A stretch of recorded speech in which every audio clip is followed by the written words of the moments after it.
All right, we're here. Season 3, episode 25 of Backbreakers and Bites. We're here with Charles Johnson, aka InnerG. We're at Sticky Rice. Yeah. In Orlando, Florida. Charles, why'd you pick this spot? It's amazing. It reminds me of Thailand.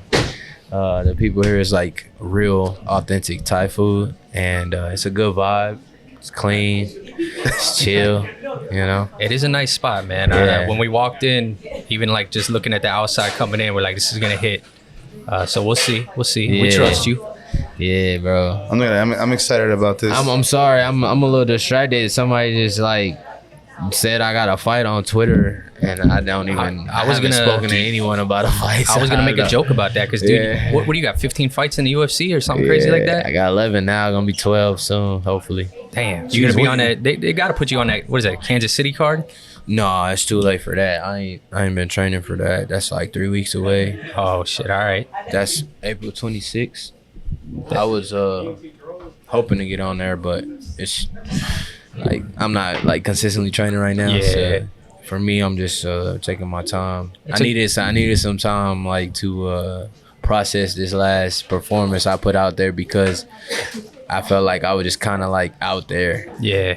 I was really fucking ready for that fight though. Like I didn't train that way. I trained to dominate, but when I got out there, I kind of fell into a rhythm, and I don't like that. So like I'm just taking my time to decompress it, and I know all the work I put in these last 2 camps, man. I'm so excited for this year. So I was just really trying to get my mind and my spirits back around, you know, to like the task at hand, because it wasn't easy for me already with 4 wins in a row, and I just know what's gonna get thrown at me. So I'm just kind of like getting my mind and my spirit ready for that.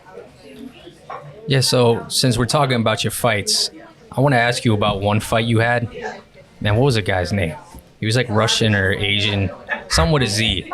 Dawkins. Yeah. My second UFC fight. Yeah. The fight where your leg like went numb, and there was a bunch of nut shots, and dude, that was like one of the craziest fights I've ever seen. Like, Yeah. what man. happened in there, man? I was just doing my Shawn Michaels, bro. I told him the exact thing. I was like, it looked like he was setting up a sweet chin Charlie, music the whole fight. bro, I swear to God, on the drive over here, that's exactly what he said to me. He was getting ready for the sweet chin music. Nah, man, that would have been beautiful though. But now, You know what? Now that you said it, you have to throw a sweet chin music in there. Yeah, man. I don't know, man. I get in the flow state in there, and when I get flow state in, it's hard for guys to keep up, and sometimes they look for any way to slow down the pace. You know, Ode Osborne did the same thing. He took a whole 5-minute break, you know, and I took that fight on 9 days notice from Thailand in a whole different climate to Vegas. It was sleeting. I couldn't fucking breathe when I landed. I had a sinus infection. My left hand, my right hand was still fucked up from the Jimmy Flick fight that I had in January. I had issues with tendons in my hand, but I took it because my baby girl was on the way. Oh shit! So I was like, man, I'll beat Ode. And that's how I felt, you know. And you know, he squeaked by with a judge's decision that I thought I won, and you know, it is what it is. But you know, those type of things you learn from, you know. And I was in a time where like I needed to fight, because I was fighting out of debt, and I was fighting out of like trying to create a future for my family, you know. So my soon-to-be family at the time, you know. And so for me, it was just like whatever I can do to eat, you know. Like I ain't never seen more than 5 figures in my bank account, you know, like at a time, you know. Like, so for me, outside of college, and that didn't count. You know, like I was on scholarship, but that didn't count, you know. So That money's still there. yeah. I wanted to ask, like, since this is your job in the UFC, you can hear me? Yeah. Since this is being your job in the UFC, like, is it still fun for you to go out there? I love this shit now, bro. Like I make a decent amount of money when I fight, but I'm really like I wasn't a lifelong martial artist, so like I'm really falling in love with it even more and more. Like as I pull more out of myself and I learn more, like I'm starting to really grasp jiu-jitsu and like be ahead of guys who've been doing this shit their whole life. And like the way that I drill and I work on things, I'll drill it nonstop and then I'll have it. So it's like, it's exciting to see me put together. Like this last camp, I did like in the middle of a spar, I did like, it wasn't an Imanari roll, but I went like inside Senkaku to a heel hook off of like a wizard. It was just wild. And I did a front roll and jumped to it, and my partners don't suck. They are really phenomenal. You know, I train with guys like Lucas Alexander, my boy Johnny Bam Bam. He got a fight coming up. He's like undefeated at 135. And then we got a lot of high level prospects who fight on combat night locally and are pushing to get to that national level. So, you know, and we work such a diligent like system. It's hard to get stuff up on people in sparring. You know, they get used to it. So it's some things you can hold your cap on in training camp. You're like, yeah, I got that. You know, so for me, training's been amazing. This road that I'm on, the road less traveled. I done fought a lot of undefeated guys, a lot of guys with one loss, a lot of champions already, and so, you know, I'm just learning to embrace all of it as I go, you know, because it's not going to help me looking at everybody else's road, you know, wondering what would have been or what could be. I just got to focus on the next performance I put out. And so that's why I'm really excited about my training. I'm just irritated with my performances a little bit. I'm trying to get them together, though. But, yeah, I love where I'm at as a martial artist. Training's been phenomenal. I love how I'm training, who I'm training with, where I'm at. So it's great. So we do like to get back to like the roots. And dude, I feel like half of the last 6 or 7 guys that we've interviewed, you guys are all from St. Louis. Like everybody. Johnny Eblin, Grant Dawson, Dustin Lampros, like all these guys came from like the same spot. You guys are all beasts. Like, did you start training over there? It's the Midwest, you know. The Midwest is a breeding ground for MMA, you know. But I trained at St. Charles MMA for 7.5 years. Just the best jiu-jitsu school, probably in the Midwest. You know, Rodrigo Vaghi, you know, you got the Daisy Fresh boys popping in, Heath Pettigo, all come from that system. And Rodrigo Vaghi, like black belts under the same Hicks and Gracie in that system. Mike Rogers was our head coach. So you were training with the Daisy Fresh guys? Some of them were at our school before they went to Daisy Fresh, and then over time they stayed there. But it was a time where like it was back and forth. But most people, when they went to Mount Vernon, they never left because it was an amazing experience for them. It was very different from anything you would probably experience anywhere else in the jiu-jitsu world. I was never fortunate to go out there and train in a laundromat, but yeah, the stories I hear and stuff, it's somewhere where I would have probably loved it and thrived. And yeah, hell yeah, man. Definitely took my lumps, but probably a much greater jiu-jitsu practitioner right now if I took some time there, but my road just didn't go that way. It took me somewhere else. So but yeah, man, Alejandro Wayner, we got our blue belts together. He's like I believe he's might be a black belt. I believe he's brown for sure, but he might be close to getting his black belt. I'm not sure. Sorry if I got it wrong. All them guys should be black belts, honestly. Yeah, man. But like just a lot of guys, like Andrew Wilsty at the time was the huge name. He was coming up and doing big things at the time. And, you know, Lucas Clay, the only guy to get 2 buggy chokes in MMA. Yeah. That's when the rave happened, because that was my training partner. When I first got into MMA, that was the first person Mike Rogers put me with. He was 2-3 years younger than me. He was still in high school. He was 16. I was 19 at the time, but he was bigger than me. He was a 135er. And I was fighting at 135, walking around 132. And we just been training partners for 7 years at the time until 2018. 2019, we were training partners. So imagine training with guys like that. You know, hell yeah. That's why it's hard. Like, people will see me and, you know, they don't expect me to have good jiu-jitsu. I think they're going to get me out of there. But right. like, I really do have a deep bag because I learned the fundamentals from a very traditional jiu-jitsu school. Luckily, you know, I found a way to get out there, you know. Yeah, for sure. And that road was crazy, but you know. Yeah, because dude, you notice that in a lot of your fights, these guys will try to attack you with the jiu-jitsu, and they're like, man, I can't get nothing. Like they come in almost to the back, can't get the back. You judo throwing them around and stuff. Like you got a nice style. Yeah, man. I just gotta refine things, you know, keep becoming a more complete martial artist. You know, DC likes to say I'm just athletic, but I do have a lot of technique and skill. I have went to a lot of places and got a lot of toolage, and went to the root of places like Thailand and get the Muay Thai, St. Charles MMA to get the Jiu-Jitsu. It was amazing. Is that where Tiger was at? Tiger Muay Thai? Tiger Muay Thai is in Phuket, Thailand. Yeah. And then that was like one of the just questions. boxing in St. Louis is a boxing culture. How did you end up over there? Because I know I saw put one in of your... for a scholarship in 2019. I was 7-1, maybe 81 or something as a pro, and it was right before, right after I think I fought Brandon Royval in the LFA, and I lost a close decision to him. And I was just training, preparing for whatever was gonna happen. I was 8-2 at the time, maybe. I think that was my second loss, yeah. And I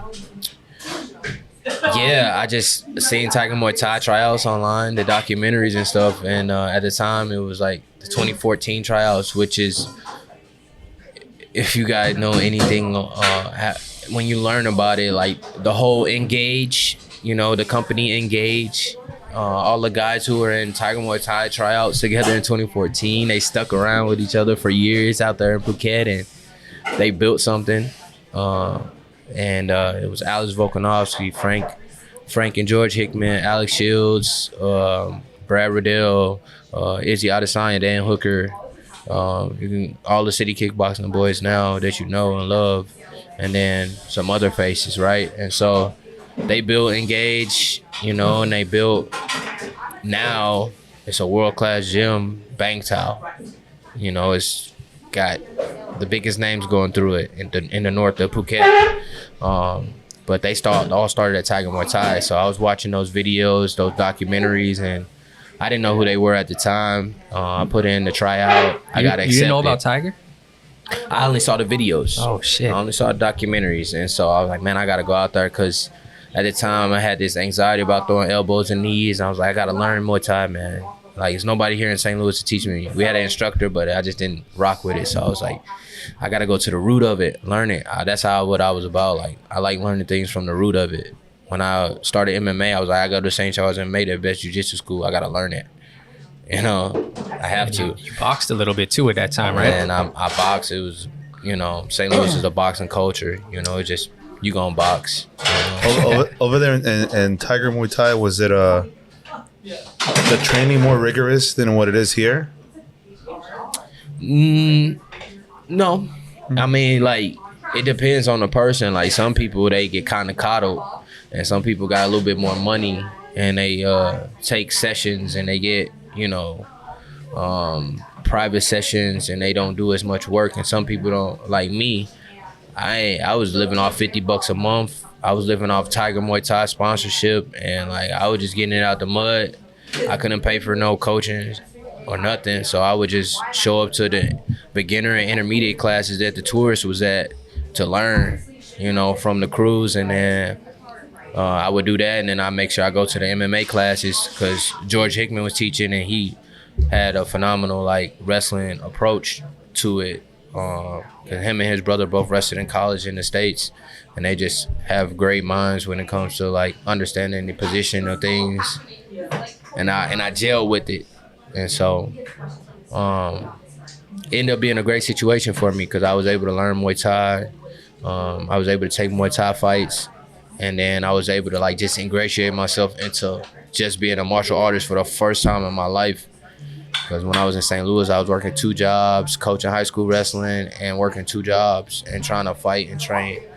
And so it was my first time in my life that I was able to, like, just focus on fighting. When I came back, I was just on fire. I went straight to the LFA and won the LFA belt, and then defended it on 43 days notice, and then fought again 5 months later in St. Louis again, and then finally got a call to the UFC. Nice. Damn, man. Yeah. So saw you won a national championship in football. Did you start all the I track? won a state championship in football, and we had a phenomenal team that year. I would say most guys, we probably had about 15 guys that could have played Division I football anywhere. Dang.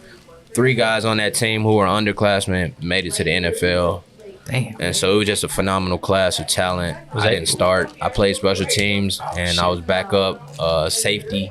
But I knew how to tackle. I was an all-state wrestler.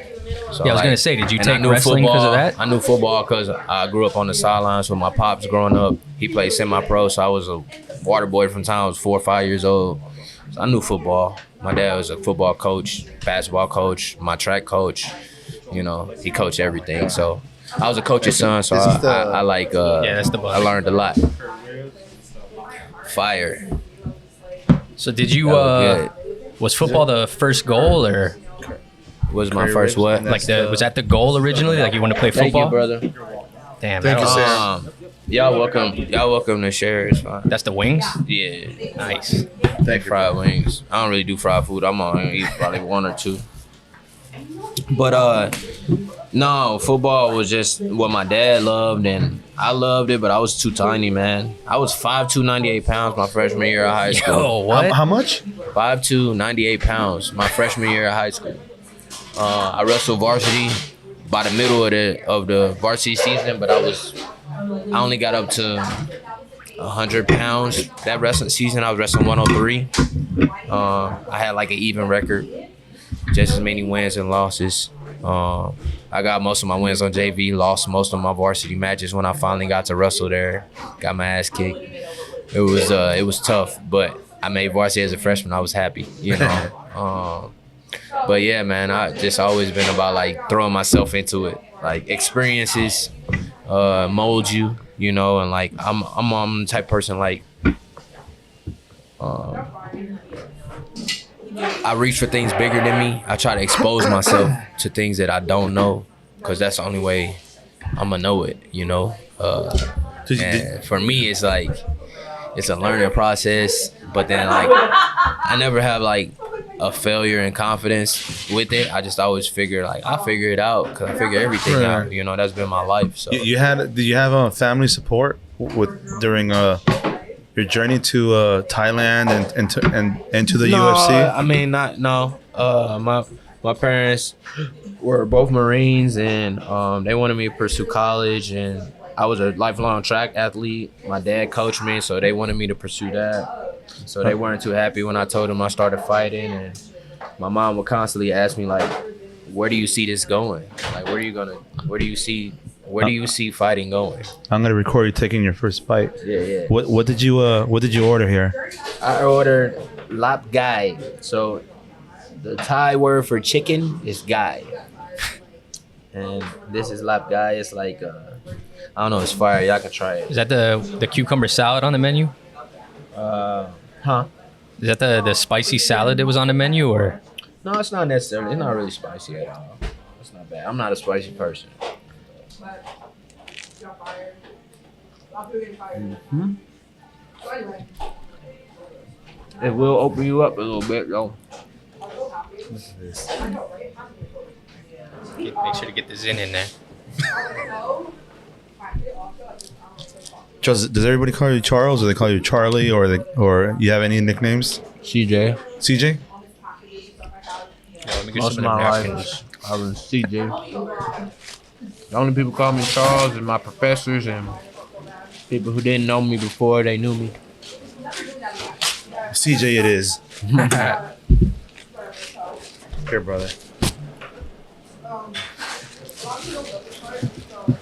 I gotta knock these out before I was gonna ask you, You like, welcome to try. I got 2 of them, so y'all can try. is that okay? Copy that. Yeah, that's the same thing over there. Is it what's your fondest memory of your first memory of MMA? And hold on, and wrestling, professional wrestling. Professional wrestling?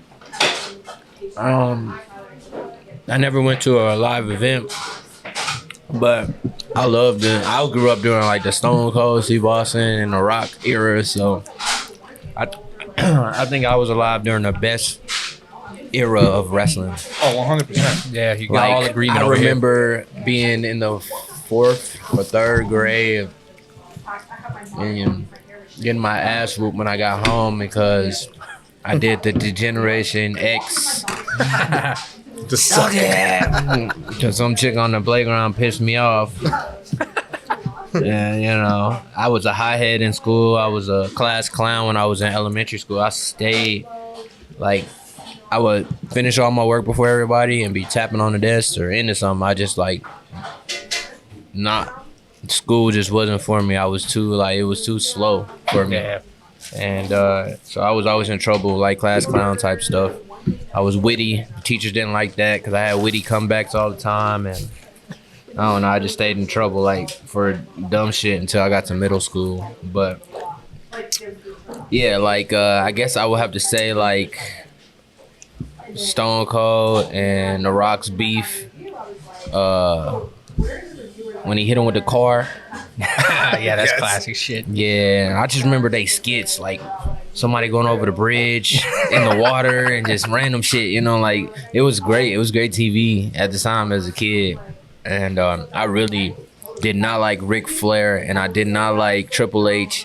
And as a grown man, I love Ric Flair. But as a kid, I didn't grow up on young Ric Flair, right? Really? So at that time, my first introduction to it, I was like, who's this old guy who always grabbing people's ankles and is hitting them in the balls all the time? This dude fucking sucks. This crazy old guy. Yeah. So let me take a side. We ask everyone who's familiar with wrestling, which is like 90% of our guests. You taking Scott Hall or Shawn Michaels? Neither. Neither. Shawn Interesting. Michaels, though. Interesting. Shawn Michaels, though, for sure, if I had to choose. If you had to pick a tag team partner in the wrestling ring, who would it be? And I can't say The Rock. You know what? The Rock is too easy. I'm going to say RVD. Oh, That's all a good one. I like Rob Van Dam because he was always a little guy. Yeah. I was a little guy. But he would be doing, like, the big matches and beating up everybody. You know, winning the big matches and shit, so. Yeah. I was never really a fan of Ric Flair. I like Randy Orton. He from St. Louis. Hell yeah. I love Randy I didn't know Orton. that, though, for a long time. And then when I found out, I was like, oh, even better. So what about MMA? What about it? Your fondest, your early memory of MMA, where you're like, what the hell is this? I want to do it. Just traveling, man. I had a group of guys. We like GHB, like Go Hard brand or something like that, was the shorts we wore. We always wore these black shorts, and my boy KP, he knew like the local guys, and he had a contest because he would like Ken was like already like kind of a local star. Like he was winning belts and traveling all across the Midwest, and he had a really successful pro career until he got to the like tough competition. And so like when I started fighting, he had already been doing it for some years, so he had all the contacts. And it was like he put me in the right position, and he kind of looked out for me, but he was like, he wouldn't let me get in those situations where I get hurt, you know. And so, but I was fighting tough guys. And so we would travel in Kansas, we travel in Missouri. I fought all over St. Louis, South Broadway, downtown, small smoking, you know, area, lounges type shit, you know, Kansas City Blue Corner, Shamrock, which is the big promotion now in St. Louis. At the time, we had a promotion called Gateway to the Top, where we're like, they had it was called Spire. They had a whole ranking system and everything. So, and they had Knuckle Junkies at the time. They were doing media, so you really felt like you were doing something because they would cover it locally, and you would really be like looking at who's ranked. They had a ranking thing, so it made it really fun as an amateur. And then I went back to school. And I was like 13-0, 13-1, and then this other guy started coming up, and I would watch them, and I'd be at school running, doing my D1 collegiate. I couldn't do MMA. I couldn't even train because I didn't want to forfeit my scholarship or get hurt. And so it was like 2-3 years where I couldn't really do MMA, but I was like, when I went home for the summer, I would do it. When I went back home, I would take fights unbeknownst to anybody, you know, so like here and there without training. Come back with a black eye. Sorry, I fell. Yeah. So it wasn't until 2015. I never got a black eye in fighting except for my very first fight. Damn. My very first fight, he like punched me and like my eyelid got black. But like other than that, I never had a black eye. I had some like abrasions and cuts, but I never had a black eye in fighting.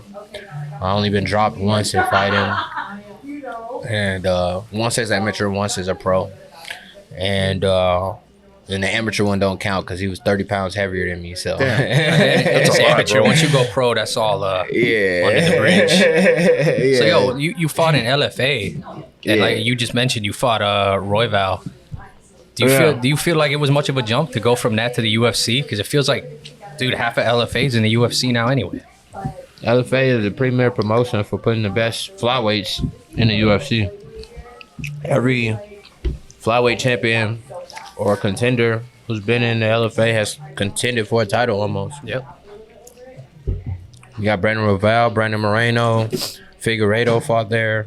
I can go down the list. Yeah, it's nuts. So you probably didn't feel like any change once the UFC called you up. You were still fighting that top caliber guy anyway, right? Yeah. And I trained with Peter Yan and other good MMA athletes while I was in Thailand. But when Peter Yan was going on his run, I was getting sparring sessions in with him, 1-2 here a week. And I'll get 2 or 3 rounds with him during the week. That would just boost my confidence every time. Yeah, hell yeah. Peter never dropped me. He never went like crazy on me. The first time we sparred, he kind of tried to make a statement, but I was being real passive because my first time sparring, I was trying to be nice and shit. But once we got to beat on each other, it was just like good sparring sessions. And I've trained with him the whole camp versus Uriah Faber. And then he smashed Uriah Faber and gave me so much confidence. Because the thing he did to Uriah, he didn't do to me all camp. Right. I was like, yes, I'm fucking dope. Let's go, Peter, go get the belt, you know? I was rooting for him. And he eventually did, which was really pretty cool to be a part of and see with my own eyes. And that was phenomenal talent. Yeah, he was dominant at the time. Phenomenal talent, phenomenal. Like, he's probably got the best boxing at 135. Distance management, understanding position, really good hips, and sees everything in front of him, you know? And he's just really good. It's like, it's just some guys that are really fucking good. Yeah, you know? I mean, dude, he's not bad. His only problem is he only fights the best of the best. So obviously, you know, people only see that number. They don't worry about who you fought so much. Yeah. And so, you know, he don't have anything to hold his head about. He lost only champion. So yeah, and some are questionable. Some decisions don't go your way. I mean, people know that. Yeah. So, dude, you've got. Ricky's gonna be pissed that I'm stealing this right now. Which one is it? Oh, you've got the Olympic tattoo? rings tattooed across your back. Were you trying to get in the Olympics with track and field, or? Yeah. And what happened with that? Well, I was a 2-time amateur AAU national champion in the 3,000 meter run in 2008 and 2009. Nobody beat me in the country for 2 years in the 3,000 meter run, and I was runner up in the steeplechase. The 2,000 meter steeplechase those years as well. I got second both years.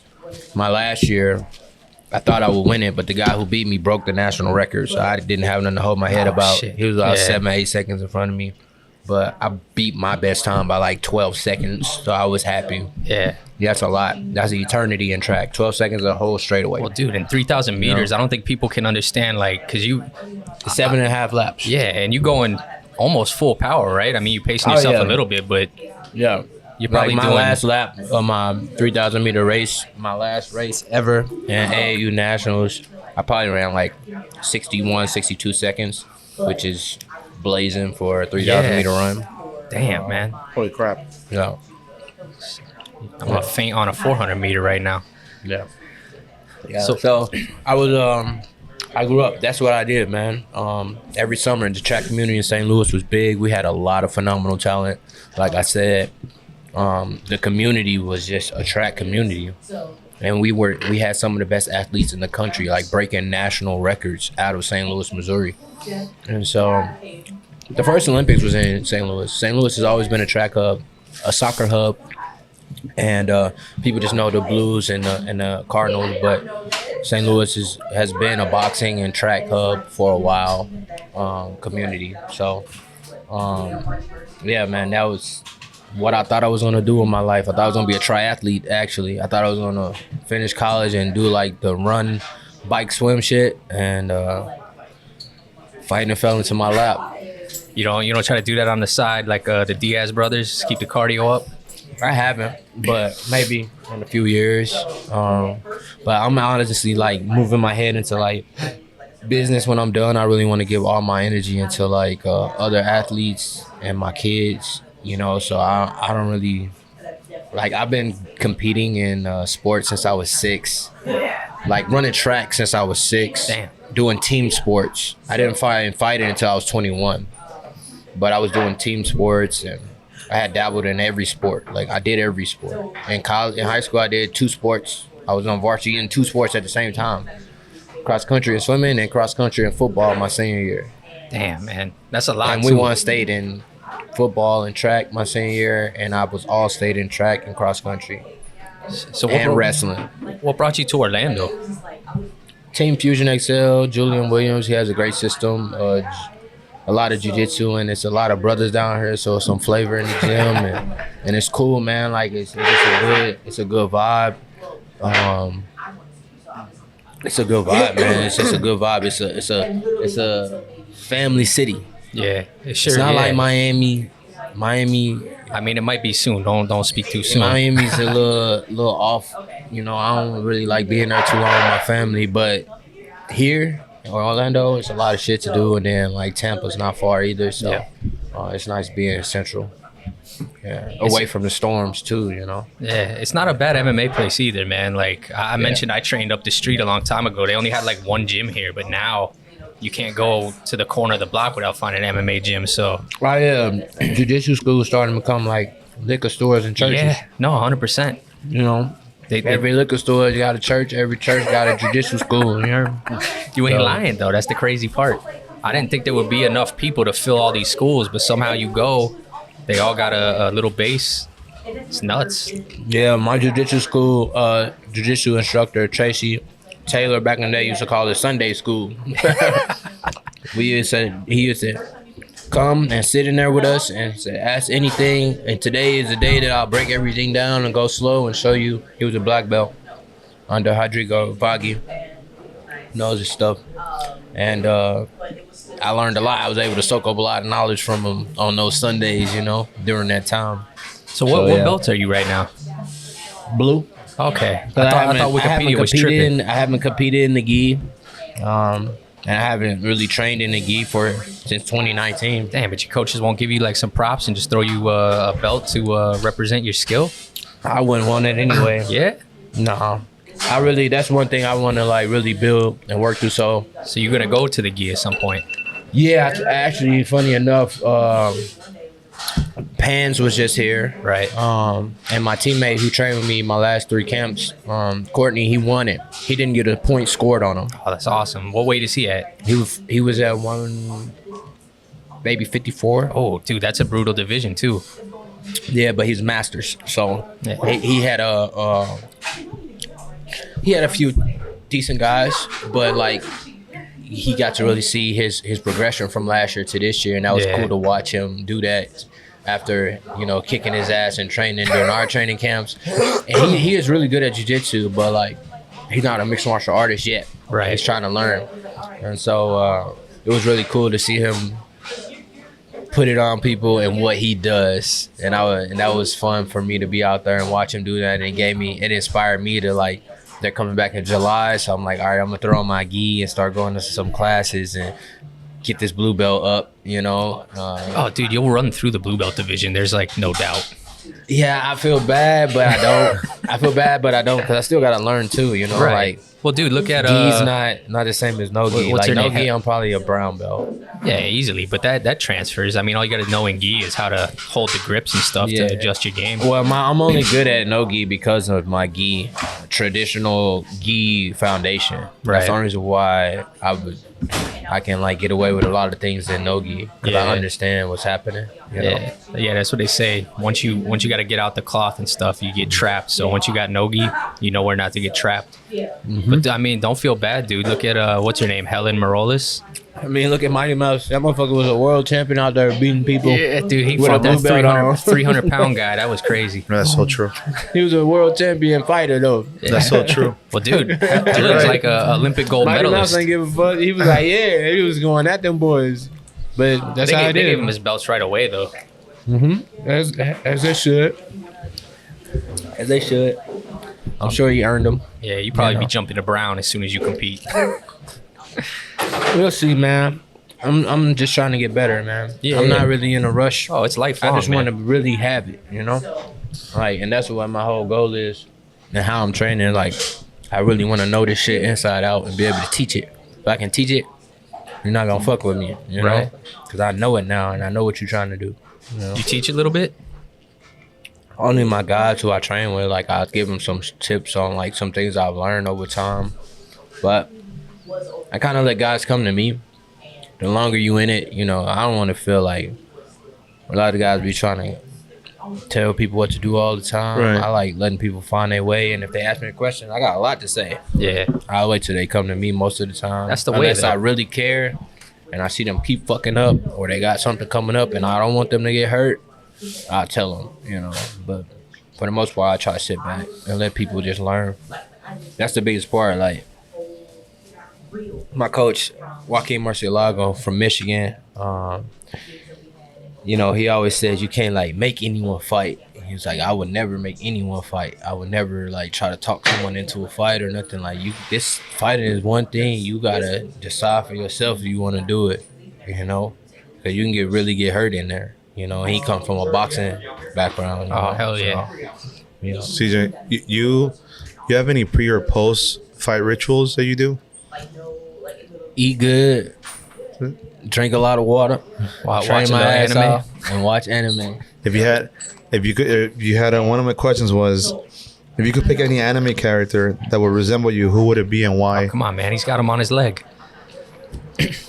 Yeah, I don't know. I think I'm like Rock Lee. Rock Lee. Dude, a lot of MMA fighters say I'm that. like Zorro. But everybody say Rock Lee, but they don't be putting in that work like Rock Lee. Nah, hell no. That motherfucker be doing miles on his hands and shit. People got to He understand, don't got too. no type of, you know, nothing. He ain't got no powers, man. It's his whole got power hands is just and feet. hard work. You know? And so, but no, I think the characters I relate to the most, it's like Zorro, he's come from that hard work too. Like, he built himself, he trying to become the best swordsman, you know, and he already got his ass whooped a few times by other better people. And so he continued working. Thank you, brother. Oh, thank you so much. So yeah, that character I like a lot in One Piece. I've been watching Solo Leveling. I was about to ask you that. The pacing a little fast, and it's fun though. The art is nice, and And that's that Korean anime. it's nice though. It's a fun. It was fun while it lasted. Now I'm just like, One Piece about to start. You ever watch Hajime no Ippo? No, it's too old for me. Like, Oh, damn, you one of those? no, I just gotta like take time and sit down and watch it. So the last 3 years was me investing in One Piece. Yeah. Yeah, I mean, dude, 3 years, too. That's not even a joke, man. Like, Yeah, the last 3 years was me investing in One Piece, and now I just got through Solo Leveling. I still gotta watch like Hunter x Hunter. I still haven't watched like Demon Slayer. I watched all of Attack on Titan. I watched Death Note. Have you watched I just rewatched all of the first season of Yu-Gi-Oh. Invincible? I haven't watched that. That's with the dudes who look like they supposed to be Superman, but they not. Bro, it's that's the best description I've ever let heard. me tell you something. It's CJ. It's It incredible. just seemed like a bunch of overpowered dudes who's supposed to be Superman, but they not. It's From what I be seeing, like they fight scenes be like bloody too. bro, it's so gory. Yeah, It's crazy. so gory. It's like You- the R-rated Superman. Yeah, Yeah, have 100%. you watched The Boys? Who? The Boys on Amazon? The Boys with Homelander. Homelander. Nah. Watch it and then just shoot us a text, say thank you. you're gonna love that. Yeah, I'm not gonna lie. I stalled on watching it for years. He kept telling me to watch it. Bro, It's What's damn the good. boys about? Same thing. It's like it's basically superheroes. If you had like evil superheroes, like they're real human and shit. It's almost like cartoon. no, it's an a- anime? It's live action. this one's live action. So you have like the Homelander will be Superman, and they work for the government, but like they do so much bad shit, and they abuse your powers, and it's just the government trying to cover them up, dude. But it's gory and it's great. It's great writing too. It's really really good. So it's like what Suicide Squad could have been. What it could have been. A little bit, yeah, a little bit. Who put me? I think King Mo put me on that. Suicide Squad. No, on the boys. Oh, Yeah, hilarious. King Mo put me on that. Yeah, I gotta look that one up. I ain't really been watching Netflix. No, it's on that? Amazon. Who? On Amazon Prime. Like anytime, I know that you're very I busy. got Amazon. I don't be watching Amazon Prime. nah, That's you crazy. wouldn't think there's nothing on there, but that's like the they show that's been be carrying having them. little shit on there. I just don't like I'm gonna try one of these. Hulu, Netflix, Amazon Prime, Crunchyroll, Disney Plus, all that shit. Crunchyroll, Disney Plus, HBO Max, all this shit, bro. Paramore. Like ESPN Plus, Fight Pass, all this shit, bro. Like that's 10 things right there. Dude, I gotta That's tell you, $20 a piece. That's like I gotta tell you, though, Fight Pass gotta get their shit together. Cause dude, Fight like, Pass still better than ESPN Plus. nah, but yo, like, I was watching some That's of your true, older though. fights. Dude, half of your fights are like So, they're like- there, but they're blocked off. Yeah, like Muhammad Makayev told me he was telling me when he was preparing for me, he said he didn't know I could wrestle until he watched the Brandon Royval fight. See, they go way back. And then I was like, damn, you can see the Brandon Royval fight? I can't even see it. Because I couldn't see, I couldn't find it. Like, it didn't show up on Fight Pass. Oh, it's but there. in his region, it showed up. Oh, is that what it is? Yeah, because he was in UK at the time, and it showed up. Oh, I gotta Can you on change his that? region. Can you change that So I'm setting or feeling no? like it's like a VPN. region thing you could change or something, where you can see other people fight, but or other fights. But dude, it's such random fights. Like I got some of your fights like 10 fights ago, which is what I want to kind of look at. But like your recent like 5 fights, you can't see them. They are ESPN Plus. Yeah. Oh, you can They pull that only stuff put up like they only that. put the ESPN Plus fights on ESPN Plus. They don't put them on Fight Pass. Oh, I They didn't know used you to could have pull up them fights both like up there. that. I didn't know that. I didn't know They that. used to have them on both, but That's fucked now up. it's like everything that's on ESPN Plus is They on can't ESPN show. Yeah. Plus, Oh, that sucks. and everything that's on Fight Pass is on Fight Pass. So Fight Pass is all of basically my pre-UFC stuff. They got some of your UFC stuff in there, but it's like really random. You'll be No, clicking all it'll the just be videos. like highlights. It won't be like no, a they have full a couple. They have a fights. couple. They have a couple. Oh, okay. Yeah. Because I watched. I saw shit. the one where you were with the Shawn Michaels setup and Zalgis, yeah, and then the other one you fought the really short dude and knocked him out. Josh Van. Don't say it too loud. He's a Josh Van fan. Who are you? No. The owner Kevin. Yeah. Oh, Go ahead. because He he's from knocked the out one of my Philippines. boys. Yeah, he was like, oh, he's like, I love Charles, but he knocked out my boy. Damn, bro. Sorry, man. I mean, you gotta do what you gotta do, right? Shit. So, dude, what's your top 5 anime? I know One Piece got to be number 1. I think it is now. I mean, for so long, it was like. I'm just gonna talk about the shit that I watched. So I was a WB11 kid. We ain't have cable, so I watched like Yu-Gi-Oh, Pokemon, shit, Arthur, Channel 9, shit like that. You know Fucking what I'm Arthur. saying? Like, I Batman. ain't have Disney Channel. Yeah, Batman, Batman Begins, stuff like that. Like, So with you, the red and you black. didn't get to come up with Dragon Ball Z? No, like when I went to my cousin's house in the city, they would always have like cable or Yo MTV Rap Zone or something, right? Yeah. And so like at that time, but I was never like in it where I could watch it like that. So I didn't get to watch like Dragon Ball until I was older. And like I like it. I did like it. Like I fell in love with like the Cell saga. Like Yeah, but after that's that, the one though. But after that, I didn't even really watch the Majin Buu saga like that. After the Cell saga, I like didn't really watch for real. And the androids and shit, like I kind of like fell off. And then I just started trying to get back around to it because I like the animation of the new ones. Yeah, they got that Daima But stuff out now. I think what rubbed me wrong, just like with Naruto, was how they did Gohan. Well, yo, you know he was supposed to be the main character, right? Gohan was supposed to be, and then it was like, nah, we're gonna stick with Goku. And then the same shit happened with Bruce Lee. With Rock Lee. Every show has a character that resembles Bruce Lee. Every anime show has Yeah. a So character true. that resembles, like it's written into the script Yep. purposely. And so like he just caught on too much fire for them. Like we gotta dampen this down so much that like you guys gotta know this is Naruto. Oh, dude, that fight with Gaara when he first like started opening the gates and shit, that was crazy. Yeah. So like, all right, let's create a way where this character no longer is ever gonna compete with anyone. Yeah, they're like, oh, you're gonna get crippled. You don't really have any powers. Yeah. Like, dude.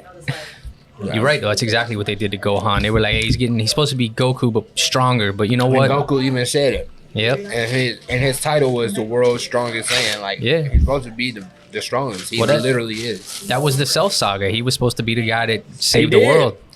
Shit, he did. And then they popped him to be that nerdy superhero. Right. Yeah. Then they flipped it on your ass that fast. So I think I literally binge watched Solo Leveling, but like I don't get how everybody's saying like it's better than this or that. It's been like 2 seasons, bro. Like. Yeah, it's been getting a lot of hype. When people say like, I don't know, people weird. They're like, I think it's just because it's different. I watched, so I'm late into One Piece. Like some people been watching One Piece for years, but literally I watched it the last 3 years. So the same timetable that Solo Leveling been out. It's not fucking touching One Piece. Like it's not. The storylines and just like the character development in One Piece over the course of 25 years. But over the course of season to season, it's just unmatched. Like the closest thing you have is like Naruto with Obito, and that understanding what really happened with those bloodlines, and then like fucking Attack on Titan is a masterpiece. I hate how it ended because I'm a hopeless romantic, so like how it ended, I didn't like it. You know, it makes me sad thinking about it. So like, yeah, fuck Attack on Titan. It's like, fuck it, I just don't watch the end. It was great until the last season, in my opinion. But everything has to have an ending, just like Game of Thrones, right? It was great until the last season and a half. That was a whole different thing, though, man. They ain't even but it was finished still the writing last it. season and a half. Terrible. It's the same thing. And that ruined that forever, man. Like, yeah, the same thing they doing with. So, I guess this counts as anime. Harry Potter, like. Oh, you're gonna get him hyped now. I read every Harry Potter book like 3-4 times. I have Dobby on my shit. There we go. Yeah, that's my nickname at work. Yeah, so like I always Dobby. Like I didn't get a lot of things growing up, but like every time a new Harry Potter book came out, my mom got me the book. Oh shit. And I would binge it and be done with it in 2-3 days. Dude, I'm gonna have to get on that because like I stayed away from Harry Potter forever because I'm like, it's a bunch of little kids doing magic. I read every book and my imagination would just fucking be. Let me ask you, how and I would get through those books within like the last book. Some of those books are like thousands of pages. Yeah. Like the longest it ever took me to read a Harry Potter book was like 7 days, 6 days. Damn, that's still pretty fast. How close was your imagination to the movies? Similar. Like I could see the things happening, and I think they did a really good job at casting characters, just like the One Piece live action. They did a really good job at casting characters that you can like connect with and shit like that. I remember watching it and being upset that certain things weren't in the movie because I thought they were like pivotal things, but like as you get older, you understand like they only got so much in the budget, they only got so much for a storyline. I got into Harry Potter at 38, right? 2 years ago, and I was like, "Have you read a book yet?" No. So that's the next thing I gotta do. The books are about 3 times better than movies. Yeah, That's what they said about Game of Thrones too. I couldn't read them long. Them books, yeah, like, they probably gonna be like fucking encyclopedias. Yeah, it was. It's like The Hobbit. Have you seen The Hobbit book? Yeah, I bought that book and I never read it. So the Bible. No, it's like 3 Bibles. Shit, 3 stacked Bibles. The Harry Potter saga was phenomenal. You gotta watch it. And then when they came out with the Fantastic Beasts and where the, I'm glad they did. That community was yearning for like more, you know. And then they start trying to do J.K. Rowling dirty. So I was like, all right, I'm done with this shit. All right, I was gonna get to that. Like that. I was the motherfucker who created one of the most phenomenal things ever. Right, outside of Jesus Christ and the Bible, that's the best book in the world. In the Quran, obviously your religions. I don't. That book series is probably the best book series in the world. In top 5. They had 3 Fantastic Beasts and Wonderland. They had 3 of them, right? Yeah, I think they had 3 movies. Yeah, I think so. The last one where they removed Johnny Depp and Like Grindelwald, and yeah. and the opening scene, right? I'm there with my family, and we're watching it, and I'm like, the opening scene when they were in the diner, I was like, what the fuck is this? You know what I'm talking about, right? I was like, I gotta think about it. where he's like, I'm in love with you, and I was like, what the fuck is this? It was like never written. Like 2 movies prior. Yeah. It was so Random. It was so random and sideways. I was like, yeah, but a lot of things in the industry, you start seeing like pushing certain agendas onto things. That's and what they like, did. That's not fun. But and like as adults, you start seeing it. As a kid, you don't really like right, pay attention to it, but as adults, you see it more and more. So, dude, I'll tell you, It is funny to watch old shit and think how we're not more fucked up. bro. Let me tell you, Rock. oh yeah, when I go back and watch some things that I watched as a kid and didn't know what it was, like Ren and Stimpy. Oh, Ren I and was just Stimpy gonna for say- sure. Ren and Stimpy was fucking Dirty. It was like what the fuck? That- what is this? Rocko's I'd be Modern pissed- Life. I would be pissed nowadays. I used to watch that. I When grew I up could, on like Rocko. when I could, I would watch those things. Those like late night shows that come on when like not even the current episode, like older episodes, shit like that. You know, so You gotta try these. These are really good. I think that's what was in my bun. Jackie Chan was like a whole Adventures, Oh my god, Jackie Chan's Adventures. Nacho Libre, Lucha Libre or what? Yeah, what was it called? What was that called? Lucha Libre. Mucha Lucha Some or some shit like that. something Yeah, like Mucha that. Lucha. Damn, I almost forgot about that, man. You just dug deep in my memory. That's because I always remember like the dude from Jackie Chan, and then I correlate him. yeah, that's a good one. I was going through your IG and I came across this post that you wrote. Very is that? thorough. Oh yeah, that's a lot. What is that? So I wanted to ask you, and a simple question was, you remember the time where you were at your lowest, the lowest point of your life? You remember that day, and can you take us back to that day, and then the highest moment of your life so far? I know it's your daughter being born. All right. No, I think like when I had my daughter, it was something I had seen for so long. So like I didn't really even have much emotion about it. I was just happy. That she's here. But I had the most emotion after I beat Josh Van, because it felt like I finally got like a moment in what I love to do. And I finally like had a moment, and then I had my girls. I take my girls with me everywhere.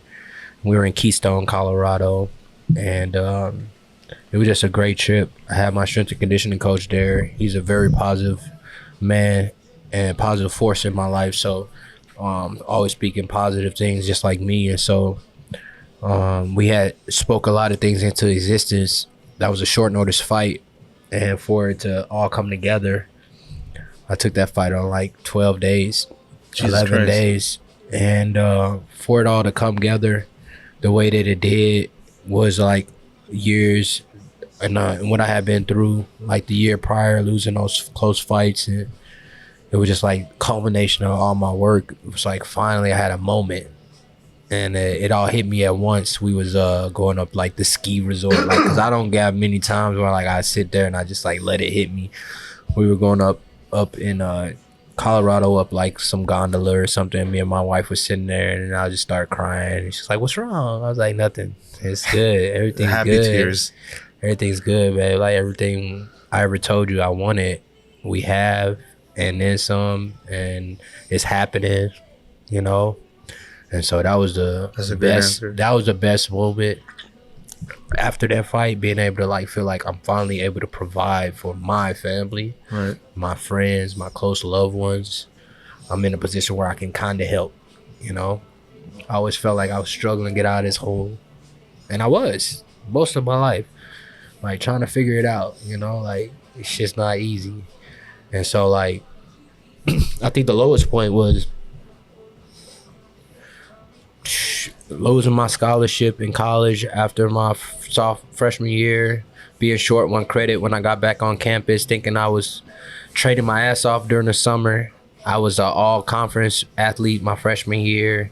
I had big plans for my sophomore year. I'll get on campus and they tell me, you're short 1 credit. I'm like, why the fuck y'all didn't tell me this over the summer? My mom worked in a college. I could have took a summer school class, anything. Short 1 credit. I was playing out-of-state tuition. I was out of state, going to school out of state in Arkansas. So I got to hustle, get my heart broke. Like, you can't run this year. I'm like, damn.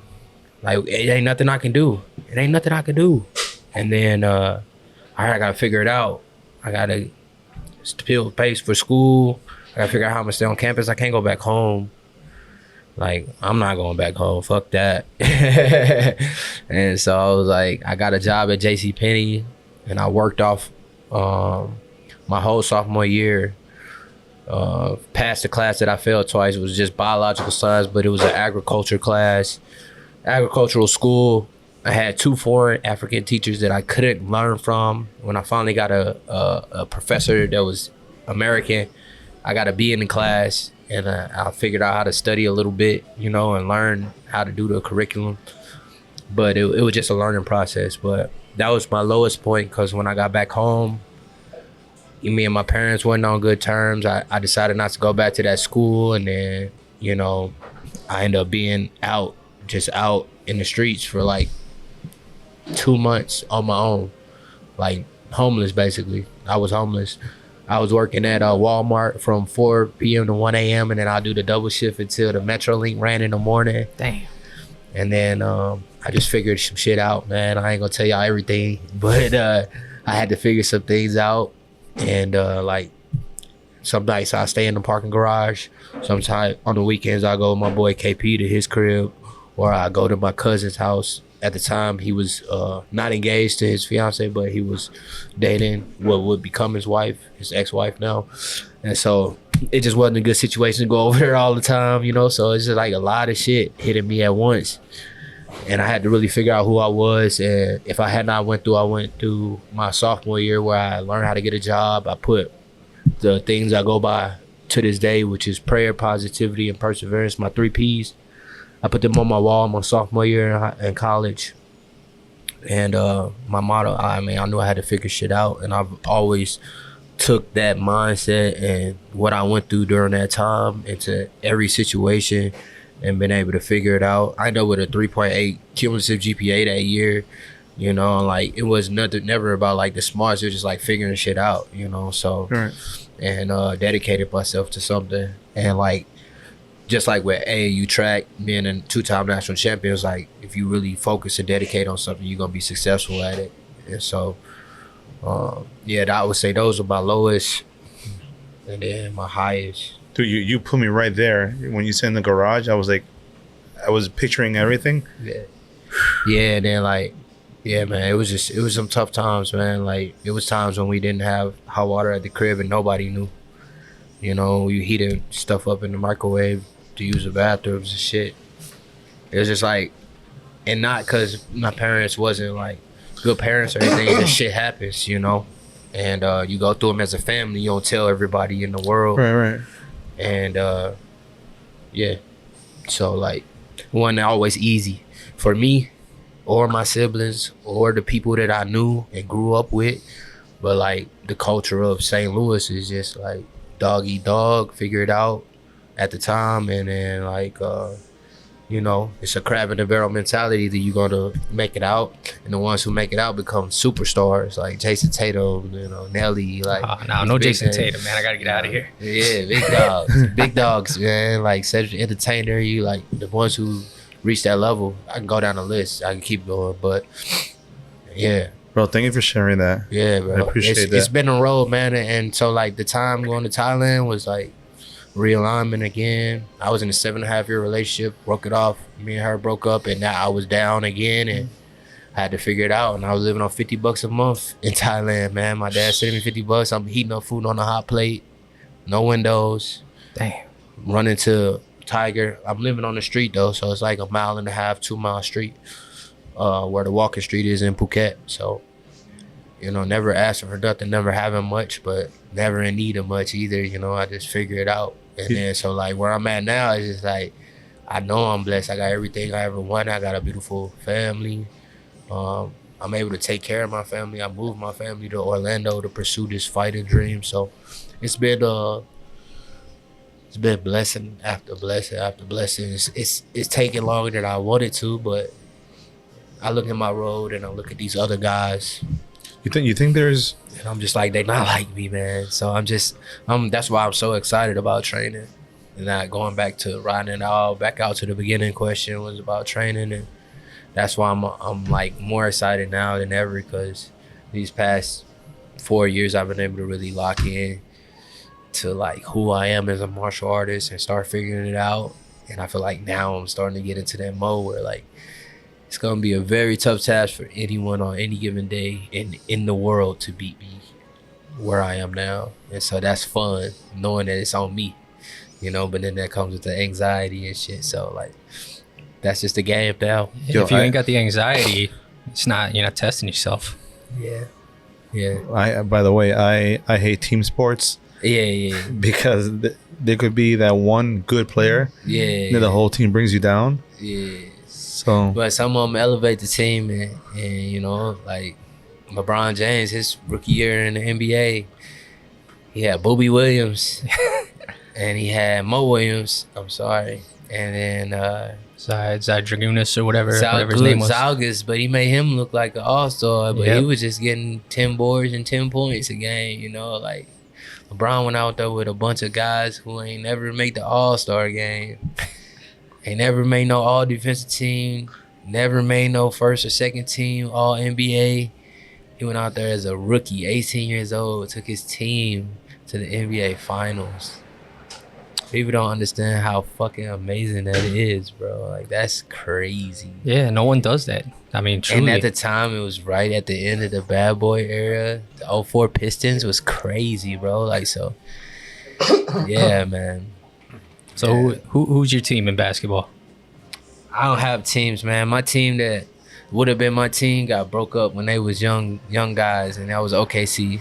Yeah, I agree with I you was on a that. Russell Westbrook. Yeah. I was a Kevin Durant and James Harden, Thabo Cephalosha. Yo, that was a fun That time. team, Serge Ibaka, or like Nick Collison, like that whole team. I was like, that was my favorite team to watch, and I always was a Shaq fan when I was a kid, all the way up. So like, Shaq's my favorite entertainer of all time. Like, from entertainment, sports, Yep.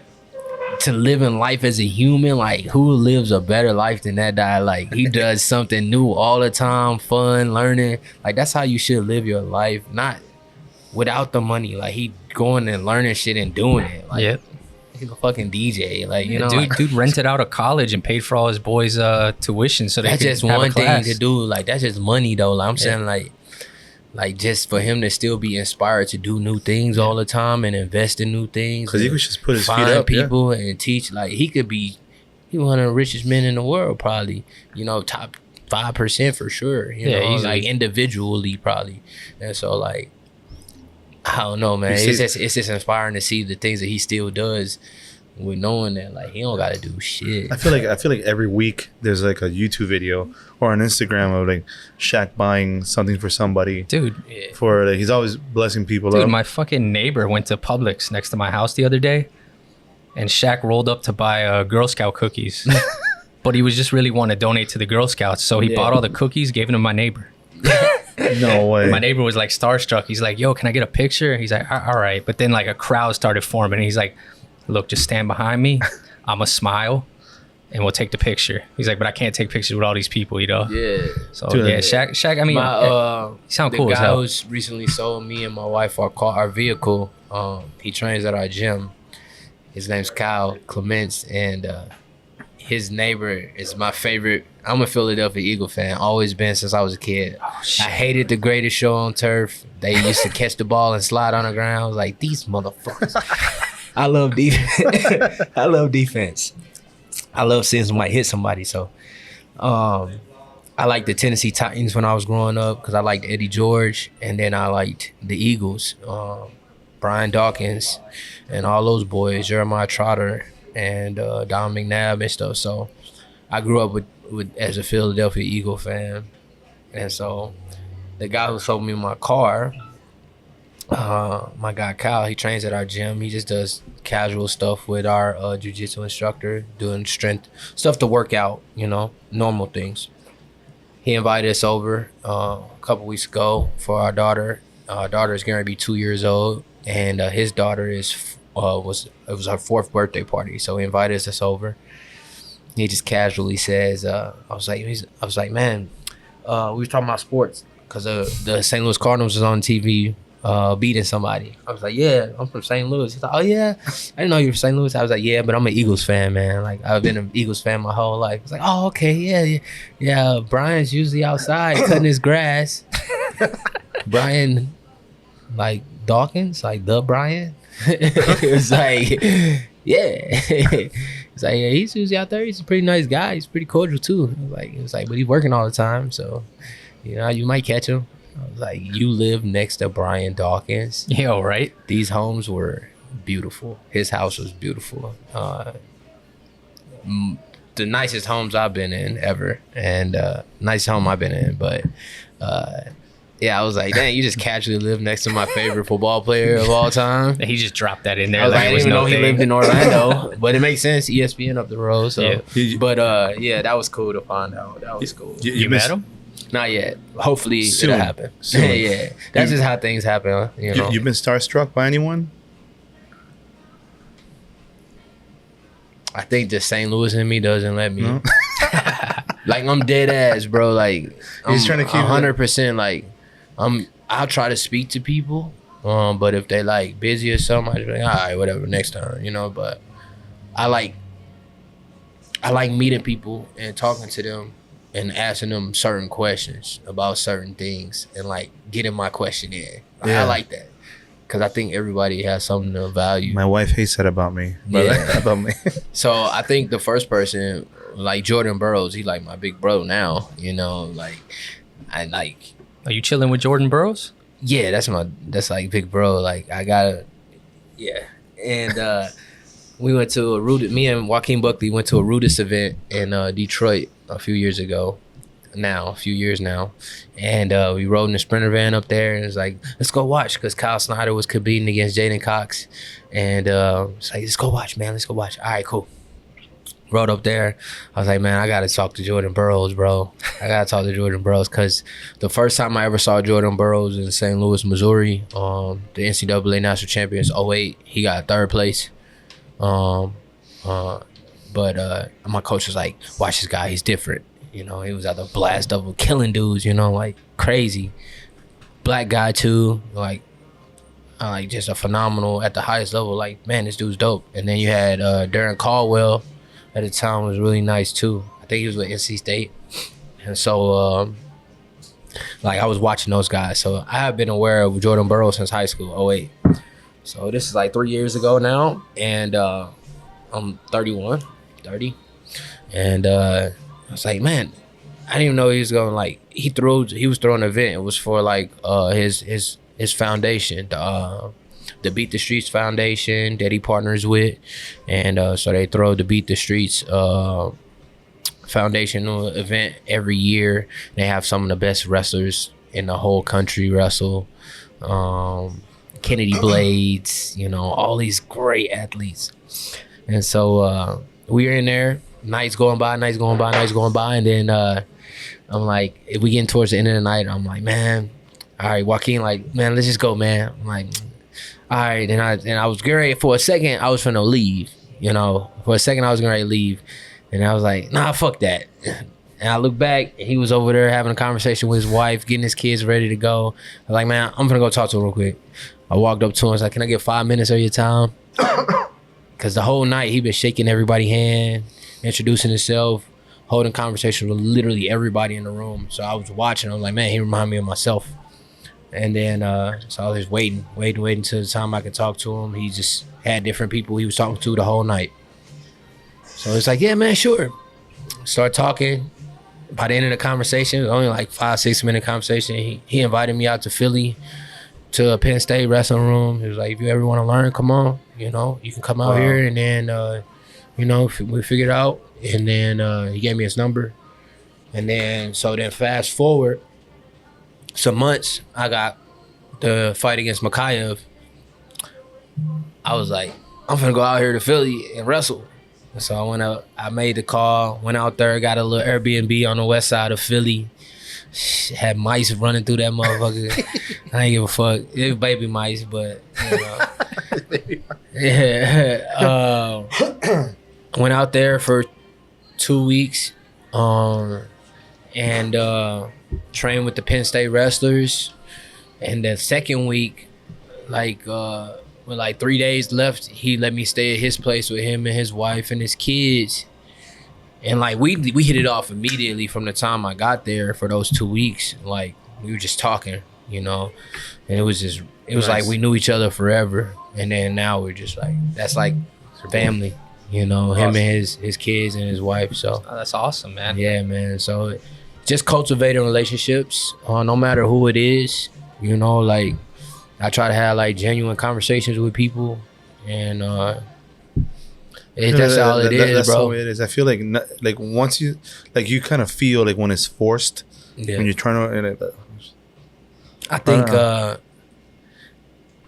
this year, those are my last two questions. This time in life is like the most distracted people ever been, like in the history of the world. I think. Oh, by far. Oh, right? Everything's going on. Yeah, and it's hard not to. We were talking about that in the car. It's hard not to put your phone down. It's hard not to, you know, like get distracted by something, right? And the more you can lock into something right now, it's like a superpower. Like, so when I'm in camps, bro, I just eat, sleep, and breathe. Training, my daughter, my wife. Training, sleep, my daughter. Eating, train, sleep, drill. Like, it's like locked in. It's like I don't feel like anyone else in the world. Like, I don't feel like what I'm doing compared to the rest of the world. Like, nobody understands this. I hate the idea of Instagram now. You know, I got Instagram like, dude, maybe the third day it came out. Like, you just gotta change your algorithm. I love my Instagram. I got rid of all the accounts that wasn't serving me, bro, and I start following hashtags that I liked. Like the shit that served me, like hashtags. You follow hashtags instead of people, and then follow the people. You could do that? Yeah. I didn't know that. And then follow the people that you like. So you can reset your whole algorithm. Just stop. I need to get rid of all the motherfuckers you don't want to see no more. I need to, bro. Every day. You see something you don't like, take the shit off. You see something you don't like, take the shit off. I gotta clean that block up. it. And then you can follow. You just gotta make a new account at this point. Then you can follow them hashtags or follow something, and then that shit will slowly just start showing up all the time. Dude, because like out of nowhere you'll get a fucking every now and then.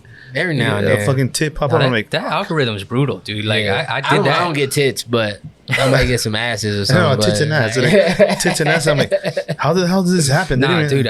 I one time I looked up like gay bears to send him some stupid shit. Gay bears? Yes, I did. 2 big gay guys. I sent it to him. Like, end up being dudes. Well, it's dudes. It wasn't bears. No, like they call them bears because they're big yeah, guys. that's what I'm saying. They end up being dudes and not bears. No, I was looking for that on purpose. They're called. Their name. I was either sending it to you or Tony because I like to fuck with them. You know. Oh, gay bears is like a guy. It's like dudes. Yeah. But dude, I get it. I didn't know that. One time I looked that up and sent it to my boy to fuck with him while we were at work. Yeah, now it show up. My page all was the like time. nonstop. Every time you get on Pornhub, now you got gay shit, huh? Nah, on Instagram. Like, fuck, can't escape these dicks. I'm over here, dude. I'm reading something really inspirational, seeing some training stuff, and then all of a sudden it's just guys making. I'm like, fucking cock. I'm like, Instagram. It was one time, man. One time.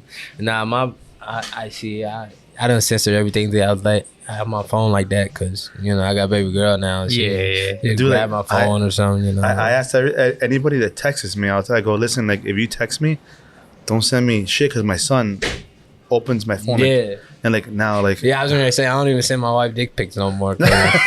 I'm my baby girl. She's going to take the phone. She know how to, my daughter knows how to, she's going to be 2 years incredible? In May. She get the phone, she'll swipe it, and she'll just get to the camera immediately. Every time. It's so and scary. then she's like, geez. I'm like, how the hell you know how to do that? I don't even know how to do that.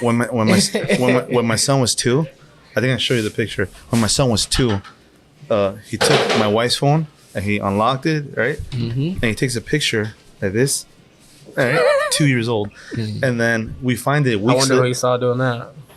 The grandmother. Right. And then my wife sends it to me. She goes, "Look what I found." I'm like, "That's so fucking funny." That's me.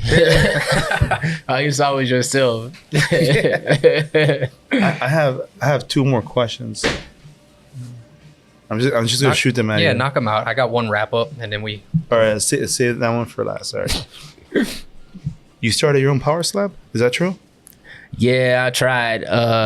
So in St. Louis, it's just about like you got to get everything in order and like get the right people pushing it for it to be successful. And people feel like they missing out on something or nobody's gonna show up. So like I had phenomenal talent gonna show up. I had everything in order, and I was gonna spend my own money, some of it to make things go, especially with like travel for people.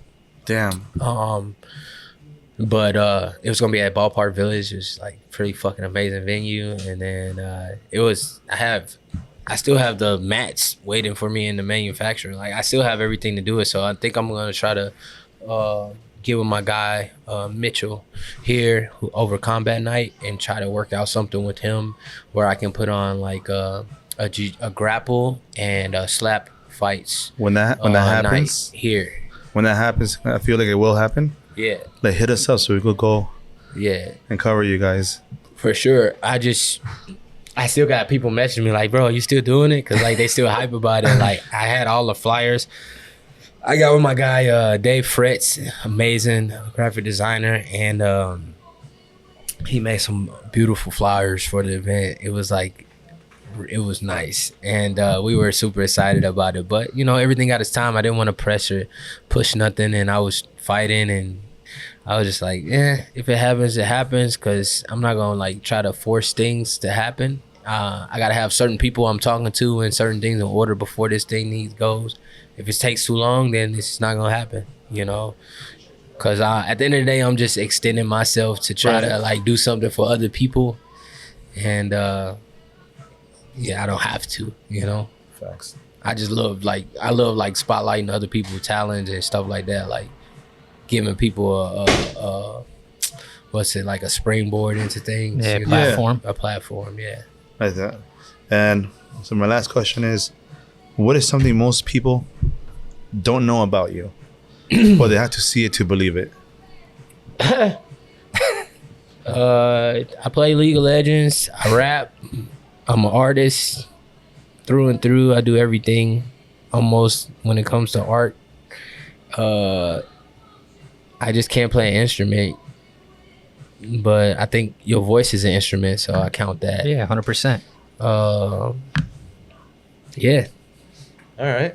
Yeah, I got a lot of songs on, like, I'm not proud of them, but I was for a time, because I recorded all of them when I was in Thailand on GarageBand, and nobody ever taught me about music. I just started putting songs together. I like writing. I always was a writer. So like if you open up my phone, I have half of a novel written, half of a MMA like cookbook that I want to complete one day. I have a short story movie in there. I have a skit in there. I did a whole skit when I was in Michigan called Power Dap League. Power Dap. Is that on YouTube? It's Power Dap. It's not on YouTube. We have all the footage and everything. It's basically a pilot. All right. But it's like literally I wrote the whole skit. I wrote characters. I played 3 of them, and I had like 6, 7 other people, and like it was Power Dap. It's pretty fucking stupid but fun. It's a power slap parody.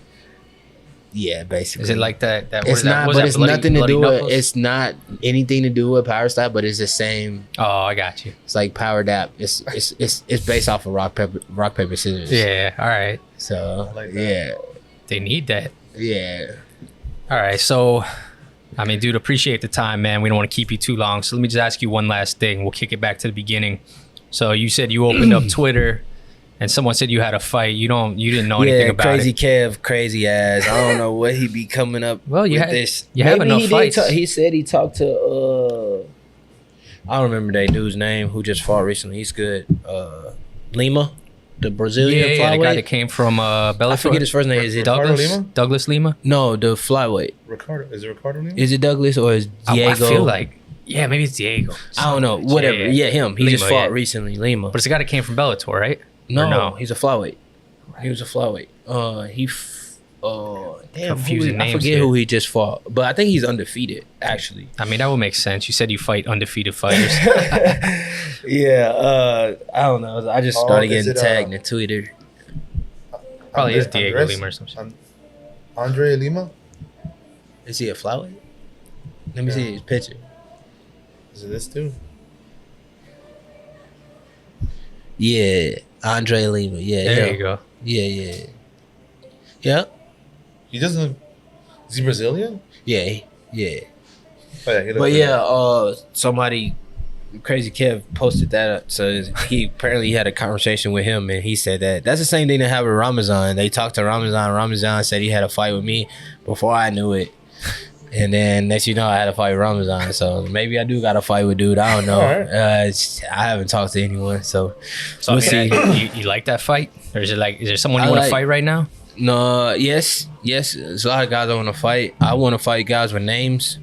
If he has a name, it's cool. But I'm over fighting motherfuckers the first fight of night in the Apex. I'm 11 fights in.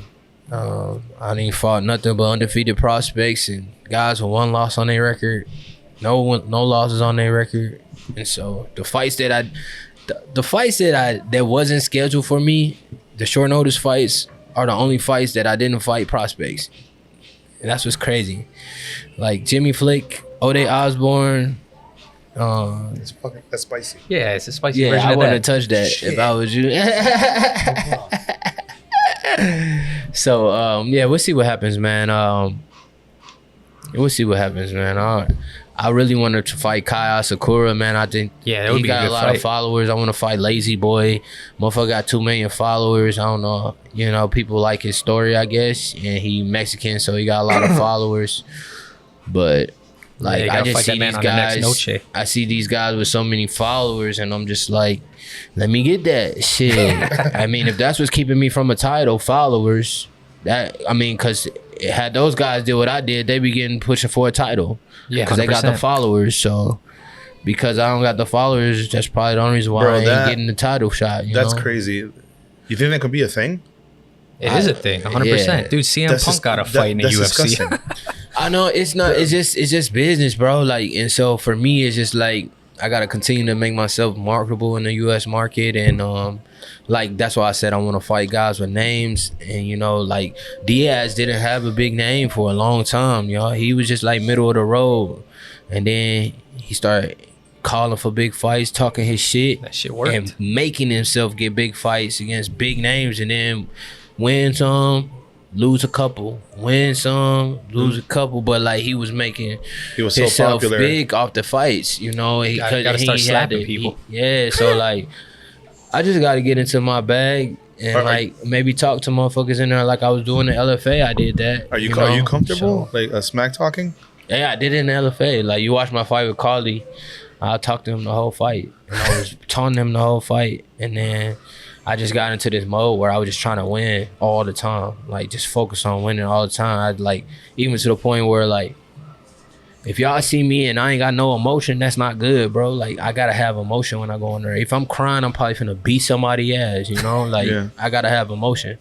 So I know that about myself. So I do things now going into the fight, so I'm happy and I'm balancing and I'm good. I'm feeling it. I gotta be awake. I gotta be alive. What's your entrance music?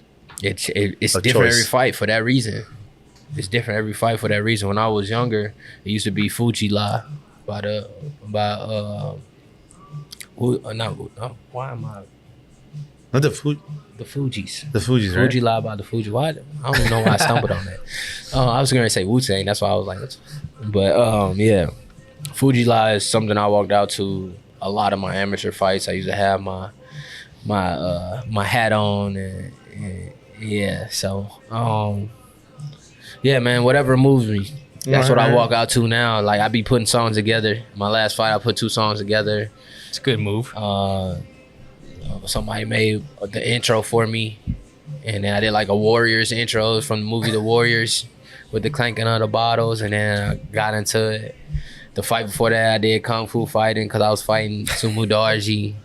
I just like doing fun shit, man. Like, whatever gonna get the fans up, get everybody like, we finna fight, let's go. Like, Bro, y'all get the fuck up, let's go, you know? So, not no, like, hard shit, but, like, I walk out to some R&B if it's hitting, you know, like some country music. Like, I've been fucking with Imagine Dragons lately, so, like, I don't know, we'll see. We'll see. Well, yo, yeah, man, I appreciate y'all having me, man. Yeah, I was about to say, thank you so much for taking the time. Y'all gonna take out what y'all take. And Nah, we hopefully, just, you know. we dropped the whole thing, man. Yeah. Our big thing is just throw that shit out raw. Yeah. Whatever we said, right? Yeah. Unless you want something out, but we ain't gonna edit you, man. But yo, thanks for your time. Let the people know where they can find you. Anything else you want to push and close this thing out? Y'all find me in the UFC, InnerG, MMA. Everybody know where I'm at. And yeah, appreciate y'all having me. Thank you, doubt. man.